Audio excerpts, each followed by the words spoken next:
بسم اللہ الرحمن الرحیم۔ مفہوم حدیث ہے، آپ صلی اللہ علیہ وسلم نے فرمایا کہ جو لوگوں کے درمیان سب سے پہلے چیز اٹھائی جائے گی وہ امانت داری ہے، اور جو سب سے آخر میں رہ جائے گی وہ نماز ہے، اور اللہ رب العزت کو ایسے نمازیوں کی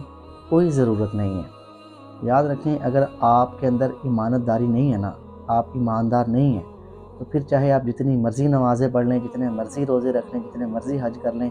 جتنی مرضی عبادت کر لیں، وہ آپ کی قبول نہیں ہے جب تک آپ ایماندار نہیں ہیں۔ آپ لوگوں کو دھوکہ دے رہے ہیں اور پھر آپ بدلے میں جو ہے وہ نمازیں پڑھ رہے ہیں، تو ایسی نمازیں آپ کو کبھی بھی جو ہے وہ بچا نہیں سکتی، آپ کو جہنم کے عذاب سے کبھی بھی جو ہے وہ روک نہیں سکتی۔ اسی لیے ایماندار ہونا سب سے پہلے ہے، خود کو ایماندار بنائیں۔ یاد رکھیں، جب آپ کسی کے ساتھ دھوکہ کرتے ہیں نا، ایک تو وہ سامنے والے کو پتہ چل جاتا ہے، دوسری بات، دھوکہ کرنے کے بعد آپ کا ضمیر ہمیشہ آپ کو جو ہے وہ ملامت کرتا ہے کہ تم نے